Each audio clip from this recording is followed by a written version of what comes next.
into the Open Policy Agent project, or OPA.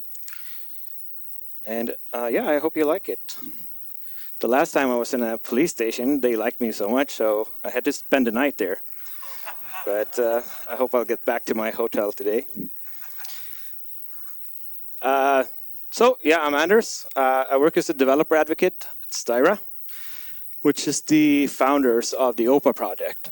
I have a long background in software development, and in particular in identity systems. In identity systems, they're pretty much like the passport example from the Kafka talk. It's basically just a system that kind of produces some form of assertion of who you are, and then that's it. That's where the identity system ends, like the responsibilities of an identity system. Of course, in IT, we don't really issue passports. We tend to issue things like tokens. So a very common question as I was working in the identity sphere was like, okay, now we have this token. Like we know who the user is. We have the passport. Like what do we do with that? And we were like, oh, it's not my job. That's your problem. So eventually, I quit that job and I got into another job where, from out of nowhere, it was my problem. Because I was so used to working in identity, I used to work in identity teams, so on. And eventually they said, like, okay, we kind of nailed that now. How do we do authorization? And that's how I found out, or that's how I found OPA, really. So I was at a conference in Barcelona, like 2019, KubeCon. Anyone else was there? Yeah. So there was this talk about OPA, and it was very much geared towards like the Kubernetes crowd, obviously. So it was talking about like all these policies for infrastructure, who can deploy what, given like what kind of resources should we allow or not. So it was a policy space, but I kind of figured like, okay, there's something more to this. And yeah, that's what I'm going to talk about today. So this is my third year working in OPA, in the OPA project. Second year at Styra, and before that at a company where we implemented OPA in a distributed environment around 700 microservices or so. So fairly big stack of stuff. When I'm not working with OPA, I like cooking, food, and football. If you want to reach out later, there's just my first name followed by my last name. So to start, what's the challenge here? What's the problem we're trying to solve? I think that's a good place to start. So the problem we're trying to solve is basically this. It's to manage policy in increasingly distributed, complex, and heterogeneous systems. So there's a whole lot of words there. If we start with policy, what is a policy? A policy is basically a set of rules. So that's really what we want to try and manage. And of course, anywhere we go in any kind of IT system, we're gonna find a whole bunch of rules. It's basically what we work with. So of course we have the application stack, and our applications need to run somewhere. And those places also need to be governed by rules. We have infrastructure, where we have a whole bunch of rules as well. And we have data sources. So we heard about Kafka earlier today. We heard about Terraform. And of course, it's not like OPA invented the concept of rules, the concept of policy. So we've been dealing with policy in all these systems for all these years. The problem is just that these systems all have their own way of defining rules. And they all have their own ways of defining or where would they log violation against these rules. And that was kind of the situation I was in at that previous company where we had dev teams in 13 different countries. We had about 8 or 9 of these languages running in the cluster. We had just as many frameworks. We had about 8 or 9 of these different data sources. And at any time, we could be subject to an audit, where someone would say, like, this user 3 months back could see a credit report on some other user, which they should not have been allowed to. Why was that? And of course, if we need to go back 3 months in time, and all of these disparate systems, with all of them defining their own ways of rules and policy, and they all have their own ways of logging, how would we do that?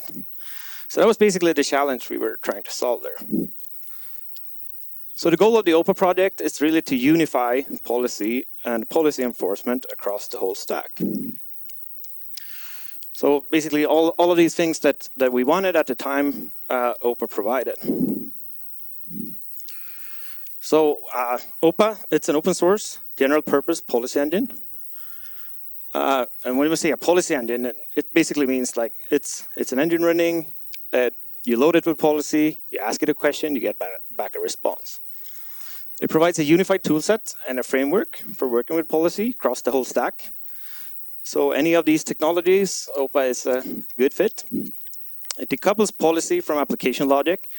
So you can sort of think of OPA as you'd think of a database for storage. Like you'd rather not have to deal with storage in your database. You kind of delegate that out to a database. So the same way OPA works, but for rules and policy. So rather than having your app decide whether a user should be allowed to view a credit report or not, you delegate that responsibility over to an external component, which would be OPA.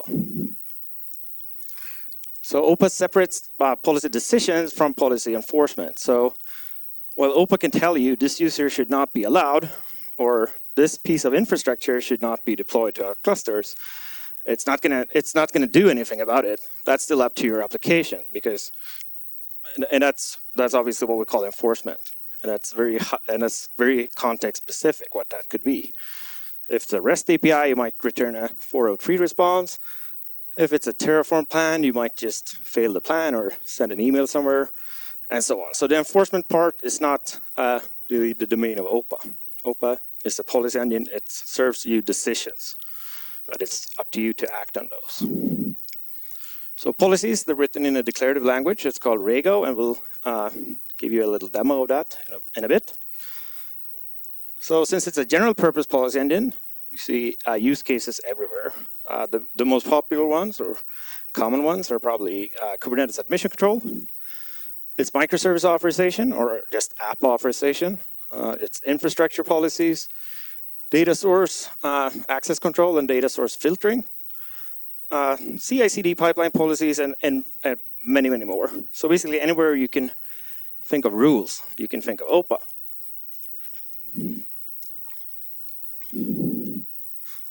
Okay, sorry, you can all hear my nose there.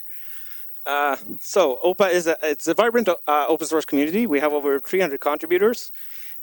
There's over 80 major integrations listed on the website, but there are many, many more, of course. And a lot of them are inside of corporations or organizations and so on. It's used by 1,000 other GitHub projects, so people that depend on OPA. 7,000 GitHub stars, 6,300 Slack users, 130 million downloads, and so on. So it's a vibrant community. And we have an ecosystem that encompasses not just OPA itself, but a lot of tools that are either built on top of OPA or that in one way or other leverage OPA. So ConfTest is a tool for using OPA for configuration files. So it's not a server or something. It's just basically for testing static configuration. There's OPA Gatekeeper. Many are familiar with that for Kubernetes admission control. There's a VS Code plugin and IntelliJ plugin and so on. So a large and vibrant ecosystem. Oh, it's just my nose here. Okay, so, but of course, OPA, it's not just like an open source hobbyist product or project, but it's actually used by some of the largest corporations in the world. And if that's not enough to convince you, like maybe this quote, well, it's one of my favorite ones on the OPA project. It says, the Open Policy Agent project is super dope. I finally have a framework that helps me translate written security policies into executable code for every layer of the stack. So that's basically what OPA is. So if that is what OPA is, how does it work? So there's two kind of main things that I consider to be the most important ones. And the first one is basically this. It's the policy decision model. And this is more of an operational model. How does it work? Like, how can OPA integrate with all these technologies? It's not like Java had OPA in mind when they wrote that in the 90s. And basically, none of these technologies were written for OPA. So we kind of had to retrofit it into all of these diverse and often like arcane or old technologies. So how does that work? How can we do that? So it's a very simple model. It's basically this. You have a service. That service services a request from wherever that may be. And when we say service, we have a very broad definition of that. It could be a microservice, an application. It could be a Kafka broker. It could be a Terraform. Whatever Terraform is called. This could be the Kubernetes API. So anything that services a request. Rather than dealing with that request itself, that service forwards a policy query to OPA. And it says, basically, it provides OPA with a JSON document. And this could be, if this is a REST service or an HTTP API, it might be, here's the username, here's the token, here's the endpoint the user is trying to access. But it could just as well be a Kubernetes manifest or a Terraform plan. So anything that's a valid JSON document, it sends over to OPA. OPA makes a decision, and it does so based on the policy and data that it has in store. And the decision which is sent back, it can also be any JSON value. So it could be a simple Boolean. It could be like true or false. This should not be allowed. This should be allowed or not. But it could be a new object, or it could be an array. It could be a list of reasons why the user should not be allowed. So basically, any service which is capable of sending an HTTP request and dealing with JSON can integrate with OPA. So as for deployment, OPA itself, it's a lightweight binary. I think it's like 50 megabytes or something. So the ideal deployment model in our kind of distributed world is not that you set up like one big OPA and every service goes to that to ask for decisions. But it's rather that in this distributed world, you have one OPA per instance of your application, which you deploy as close to that OPA or as close to your service as possible. Because of course, if you're gonna ask for a decision in all of these services, you'd rather want that to be as quick as possible and have as low latency overhead as you possibly can. So you commonly see OPA everywhere in organizations where they leverage that. So if you're running Kubernetes, that usually means you'll be running OPA in a sidecar next to your service, and you'll query OPA on the local host interface. Applications, and again, they communicate commonly over the REST API. It's an easy abstraction. It allows for any service, whether it's programmed in Ruby or Go or Java, to integrate with OPA. But since OPA itself is written in Go, you may integrate with that as a Go library if you can. There's also Envoy and Istio-based plugins. You can compile your policies to WebAssembly and so on. So there's a whole bunch of ways to integrate OPA, which is of course really the key to how OPA can be so prevalent and how we can integrate with so many different technologies. All right, so the next kind of key to the success of OPA, let's say, is Regal. And Regal, it's a declarative high-level policy language, which is used by OPA. And the policy, just like a real-world policy, is a number of rules. So you write your policy by defining a number of rules. And then we evaluate that and we get a decision. And again, a rule commonly would be a Boolean rule where you just say true or false, allowed or not, but it may return any type of value like strings, lists, objects. OPA comes with a framework for doing unit tests. So you can test your policies in isolation, which is, like, of course, really important.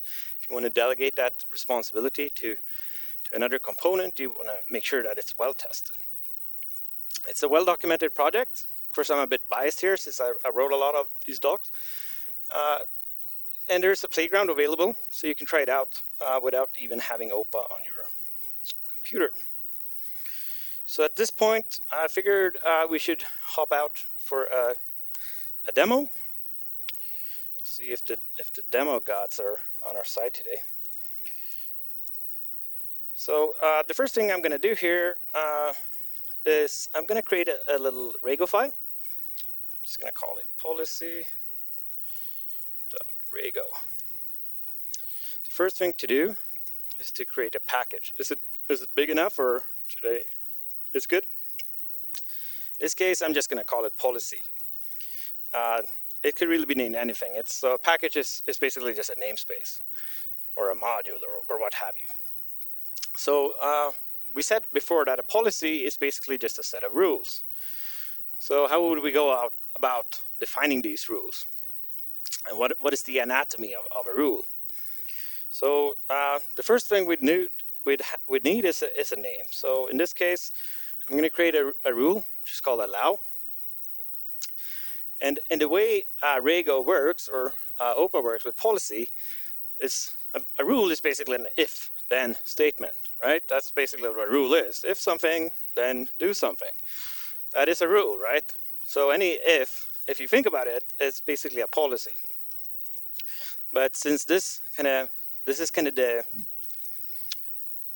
the main concept of OPA, so we kind of flipped it around, because all these assertions, if this, if this, if this, if this, then do this, it gets kind of tedious to write. So we kind of flip that around, and we'd rather say then, if. So that's basically what we're going to do here. We're going to say allow if, or allow, if we want to be very explicit, we can say allow is equal to true if all the conditions now that we now state are true. So if all the conditions here in the body of the rule, which is inside of the curly bracket, if all of the conditions are true, we say that allow is equal to true. So if we do something silly here, like we just say 1 is equal to 1, we know that to be true. So we hop out here and we say OPA eval, evaluate this, and we say policy.rego data policy allow. So remember, the package name was policy and the rule name is allow. And we can do this. Let's make this pretty. Okay, so now we see that evaluating this rule, it's obviously true because 1 is equal to 1. If we do something equally silly and we say 1 is equal to 2, what do we get? We get nothing, or it's undefined. So by default, if a rule is not equal or does not evaluate, we just get nothing back.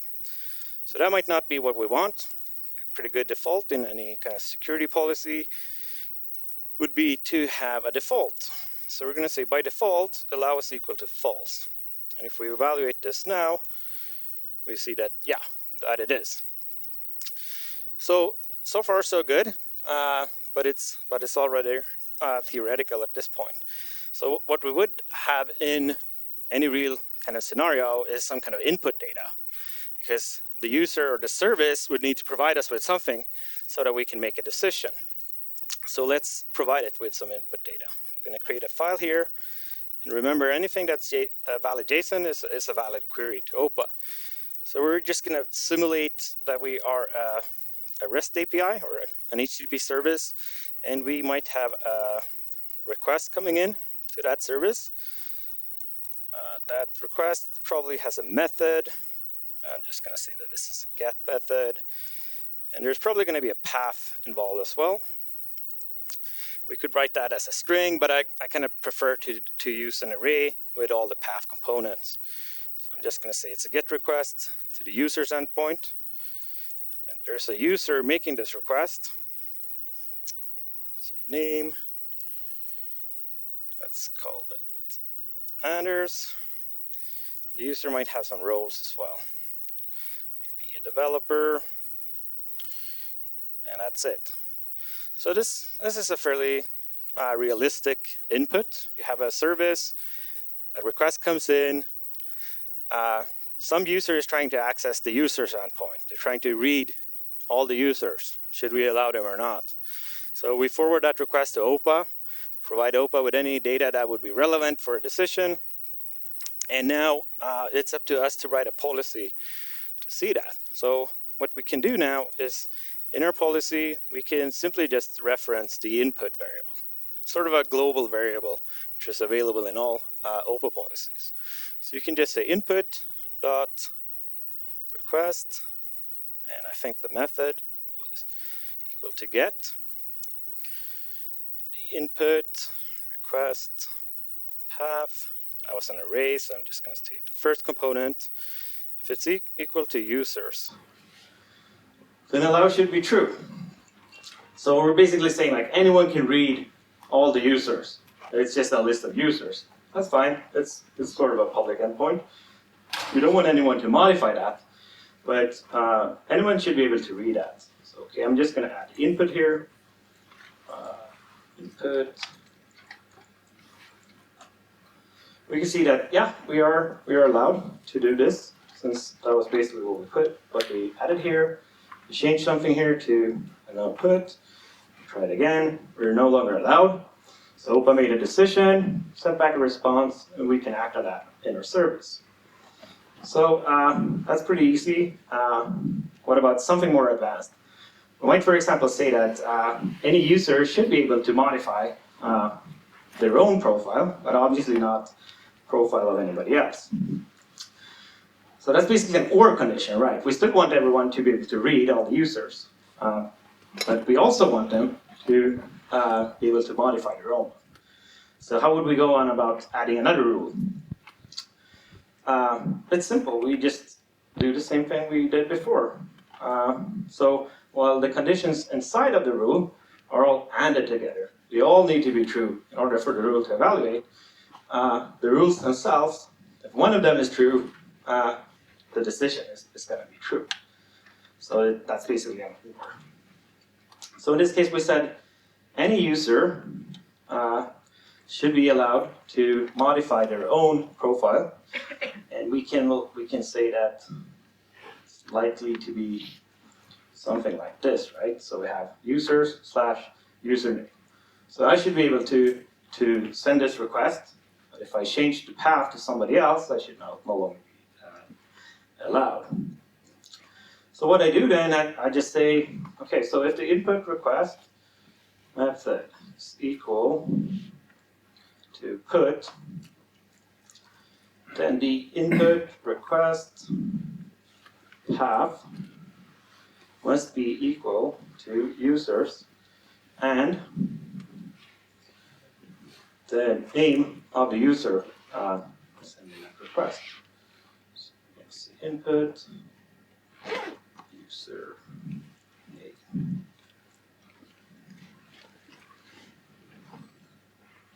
Okay, so if we try this now, we see that I'm still allowed, or I am now allowed because I am trying to modify my own user. And if we change this to Jane, I try it out, I'm no longer allowed. So fairly simple policy, 2 simple rules, 13 lines of Regal. I think a pretty good demonstration of how policy authoring works and how you can build fairly complex policies out of these pretty simple building blocks, which is the rules. And of course, Regal is much more than this. You have constructs for iteration.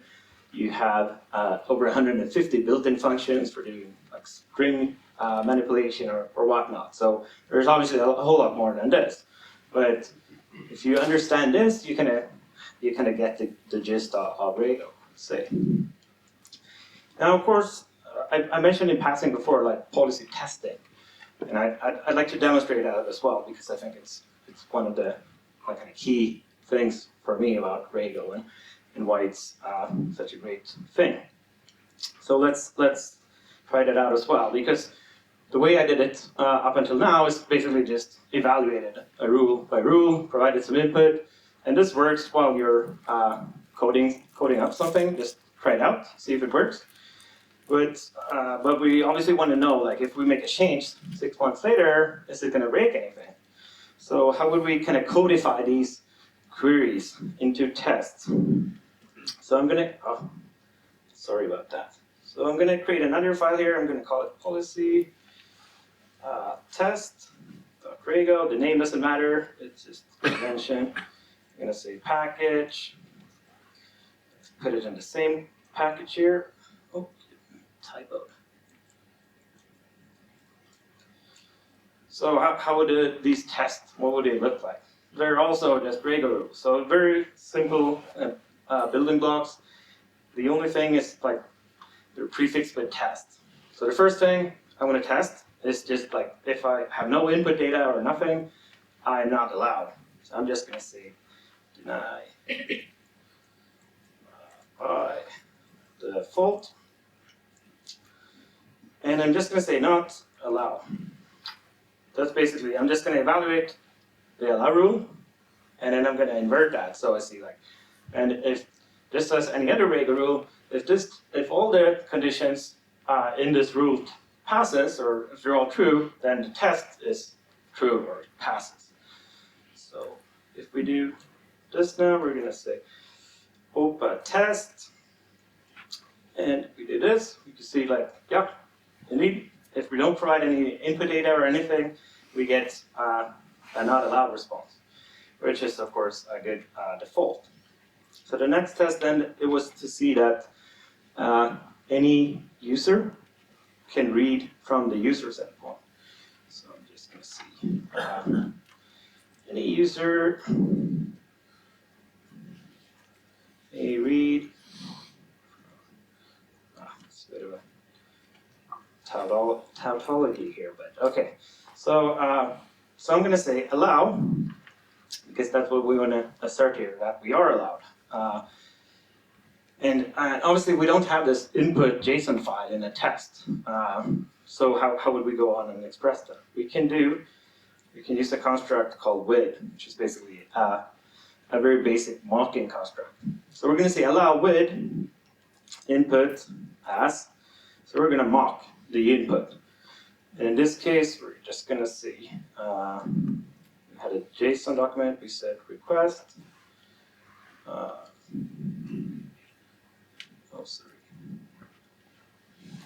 Method is equal to this get, and the path is users. So test that now. We see, yeah, indeed, that still works. We could modify this, or we could create a negative test as well. So any user may not read from non-users. It's just obviously making things up here, but get the idea. So if we want to say that we're not allowed if we change this to some other path, like, I don't know, admin. So we run this, see, we still have repassing tests, and so on. So the way you write tests is basically the same way as you'd write the Regal policies themselves. They are just Regal rules. So any question before we kind of continue from this? Are there any questions on policy offering or what I've said so far? Yeah. Is this case sensitive? Case sensitive? Yeah. So if instead of get, if I give the method as small, in get it won't work. Sorry, if you do what? If I pass the method as small in get, like instead of capital get small, it won't pass. Yeah, that's true. So it's like 100% match with the data. Yeah, or you could just use like some string to upper or whatever if you think that. Okay, so some functions are also there. Oh yeah, so 150 built-in functions. Thanks.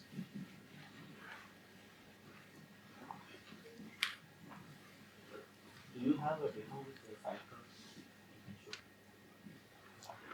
cycle? Yeah. Is a rule nesting allowed, or is it just flat?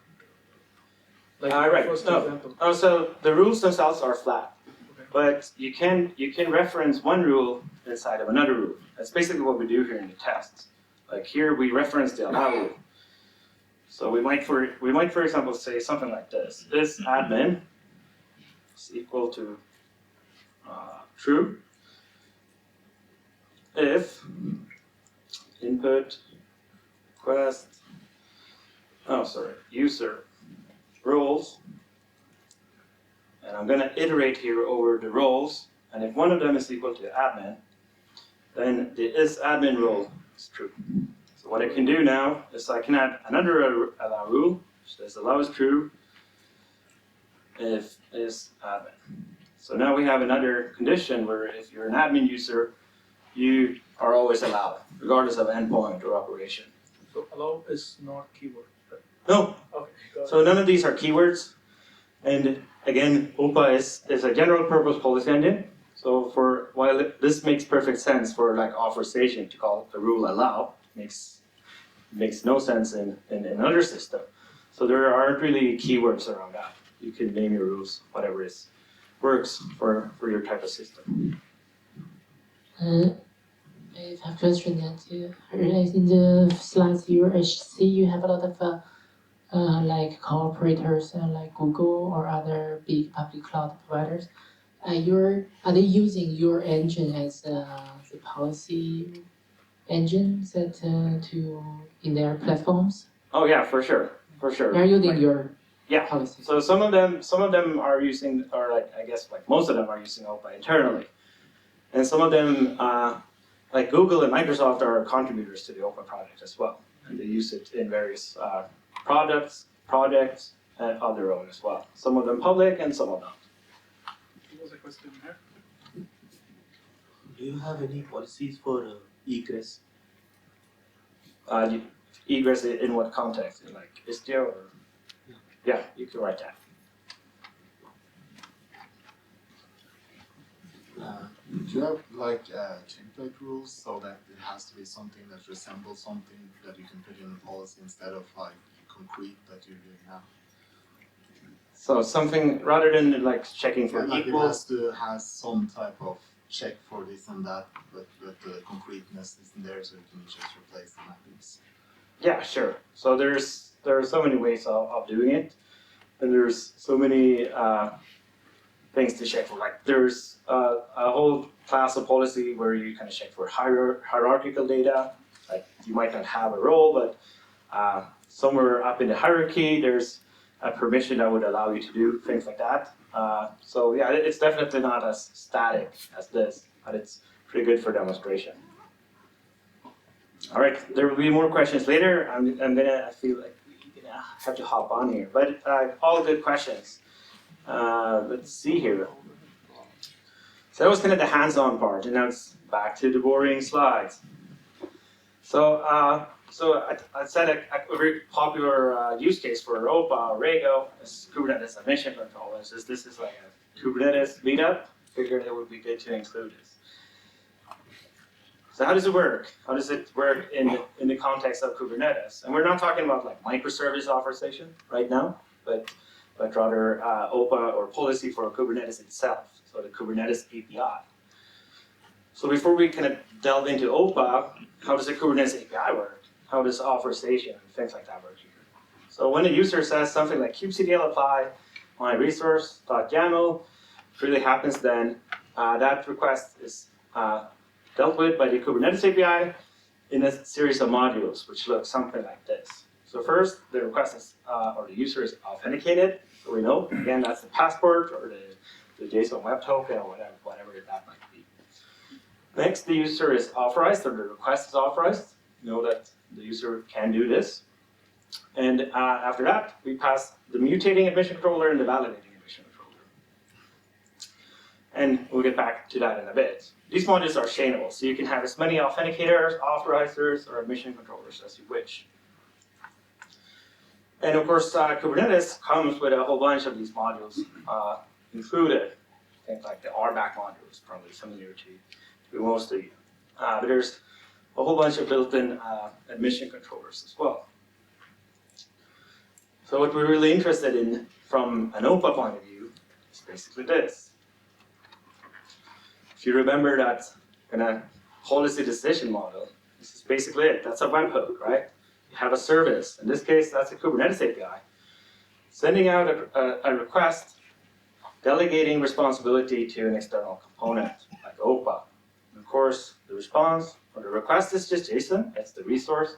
The response is just JSON. So this is, again, OPA predates like the admission controller in Kubernetes by 2 years. And it just worked from day one. So it kind of shows the power of that model. So the validating admission controller here, I'm going to zoom in on that. And why would I do that? I think it's because it's by far the most popular module to extend. And the reason for that is that it allows us to build these kind of policy-based guardrails around our clusters. So we can write policies that says like any image used in any of our containers must be fetched from the internal company registry or an approved registry. Any resource deployed must have a label where it says which team owns this component or what the cost center is or whatnot. So basically organizational policy. Any ingress deployed in this cluster must have a unique host and a unique path, because if you have two ingresses with the same host or path, there's going to be a conflict. You might want to mandate TLS for your services. You might want to deny certain attributes that you deem insecure, like host path volume amounts. You might want to put limits on resource allocation, and so on and so forth. So basically, any rule that you can come up with is something that you can kind of formulate and deploy as an OPA policy and have that immediately enforced. And again, if you paid attention here in the demo, you'll recognize this model.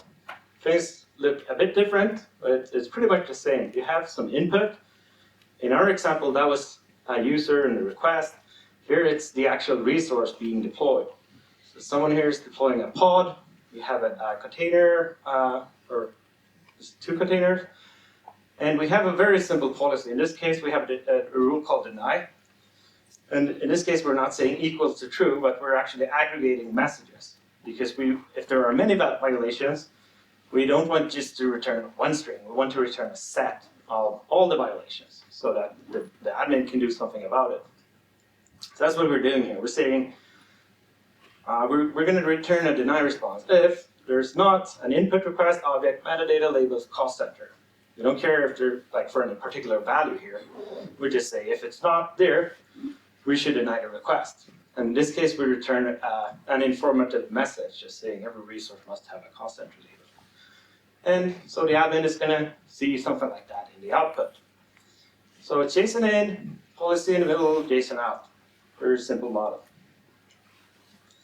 So if that is a very simple model, here's something not as simple, which is, again, what got me into OPA in the first place.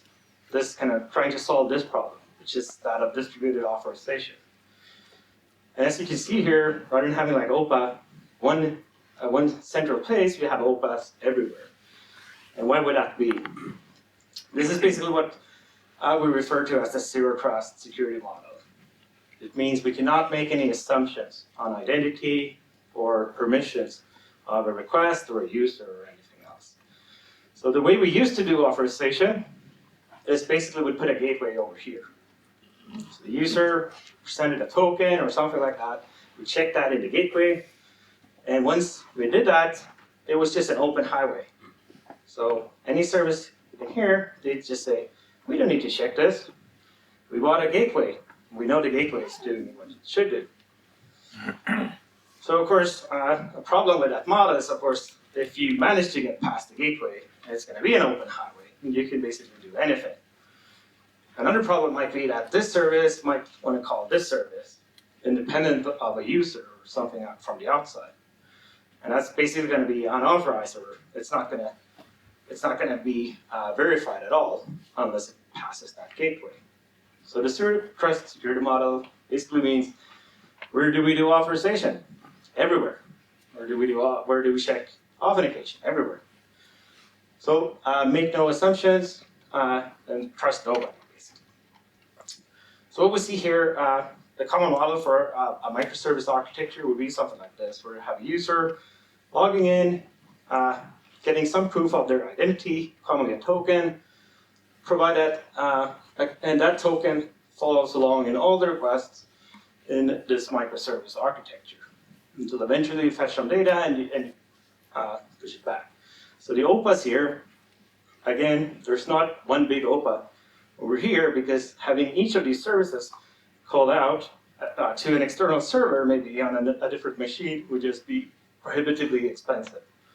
So rather we deploy OPA everywhere and have these services just query the service running next to it, which is basically, or commonly, around 1 or 2 milliseconds overhead. So it's a fairly fast operation.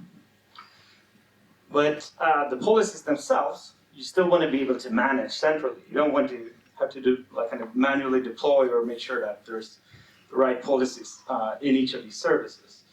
So using these kind of control plane features of OPA, you can store your policies centrally. That could be an S3 bucket, an Nginx server, or the Styra DAS.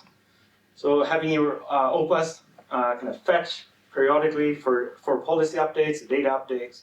So again, what we want to achieve here is that we can decouple the rules from your application and business logic. So if you make a change to your policies here, if you might want to add an endpoint or something, you don't redeploy your applications. That's because they are not concerned with the rules or the policy of your system. That's for the policy I need to do. All right, so that's basically it. If you find this interesting and you'd like to get started, some advice from me, I'd suggest start small. Pretty much what we did here in the demo, just try it out, write a few rules, write a few unit tests, and I get a sense for how OPA works and so on. The OPA docs are really good. Get a few for the basics there, the built-in functions and so on, try them out. And once you can grasp the basics, I think you figured out after a few hours, then I think you can consider applications that are near to you. That's often the best way to kind of get a real sense of how things might work. If you have an application, maybe a microservice, and again, you can start small there as well. You don't need to throw out everything for OPA, but maybe try a single endpoint, delegate responsibilities for authorization to that. Deploy, build experience, and finally scale up. Investigate these management capabilities. And again, another big boon for OPA is that you'll have all these decisions from all your OPAs logged in one central location, so you can see them. No matter what language or what frameworks we're using, here's where all the policy decisions can be found. And of course, there's the Styra Academy, which is a free learning resource for learning OPA and Regal. And there's the OPA Slack, where you can find me and 6,000 other interested OPA-LOPAs or OPNs. So, any questions? How do you account for like dynamic rules, for example, IAM rules or Postgres row-level security using OPA? So how do you configure them, or? Yeah, is it possible to have dynamic rules? Because what I see is in a Regal file, it's more static. But what if it's dynamic? That it comes from a database.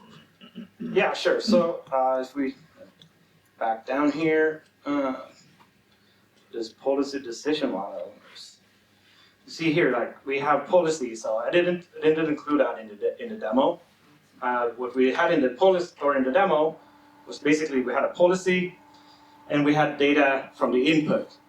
But OPA can also store data from any other number of sources. So you can have, someone said it's over.